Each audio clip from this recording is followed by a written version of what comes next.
Des moments avec Dieu avaient un temps de réflexion pour chaque jour. 9 mars. Converser avec Dieu. Là se trouvait le puits de Jacob. Jésus, fatigué du voyage, était assis au bord du puits. C'était environ la 6e heure. Une femme de Samarie vint puiser de l'eau. Jésus lui dit, « Donne-moi à boire. » Jean 4, 6 et 7. Vous est-il déjà arrivé de ne plus avoir envie de prier, de ne plus avoir le courage de parler à Dieu, de vous mettre de lui demander quoi que ce soit? Eh bien, c'est justement le moment de prier. Les simplicités d'une prière, c'est une conversation. C'est d'ouvrir son cœur pour exprimer ce qu'il y a dedans. Ce qui signifie que cela peut être des choses tristes, négatives, des conflits intérieurs, des luttes de mauvais désirs, des intentions perverses et tout ce qui se trouve dans le cœur. Ainsi que des jours de succès, des victoires, des émotions et des goûts, etc. Vous pouvez dire au Seigneur que vous êtes découragé dans votre foi, que vous n'avez plus envie d'aller à l'église, que vous avez vu quelques hypocrites qui vous découragent de vous réunir avec eux.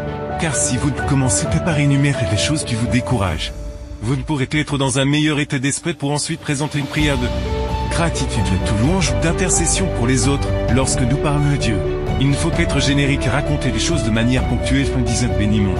Prends soin de ma famille et de moi dans mon travail. Pardonne mes péchés car une telle prière se termine en 3 minutes ensuite. Il n'y a plus rien à dire avec Dieu. Il faut être précis lorsque nous lui racontons nos affaires.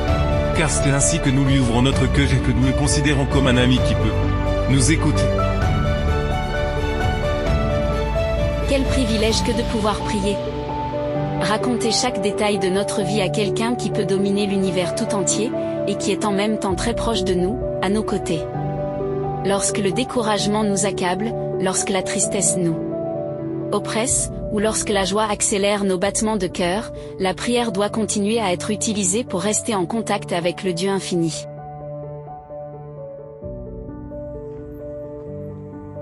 Pour pouvoir prier avec foi et pour que les prières aient du pouvoir, il faut apprendre et dialoguer avec Dieu, peut-être plus que des minutes et des heures. Il faut toute la journée, il faut que notre esprit se connecte à Dieu à tout moment. Lorsque nous conduisons, lorsque nous voyageons, lorsque nous faisons des cours, lorsque nous faisons de l'exercice physique, lorsque nous étudions, etc., dans chacune de nos activités. Nous pouvons élever notre esprit vers Dieu et rester en contact avec lui. À tout moment, nos demandes peuvent parvenir aux oreilles du Seigneur. Et de lui viendront des réponses d'apaisement et de secours.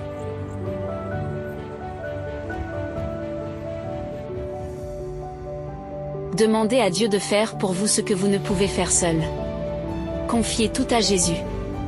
Exposez ouvertement devant lui les secrets de votre cœur, car son œil scrute les recoins les plus intimes de l'âme et lit vos pensées comme dans un livre ouvert. Faites votre expérience, racontez tout à Jésus. Et que votre prière se transforme en conversation avec le Seigneur. Et que de lui vienne la paix comme un fleuve pour votre âme. Amen.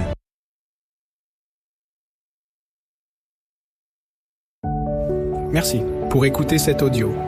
Nous vous invitons à partager avec votre. Contactez et visitez le site web biblewell.com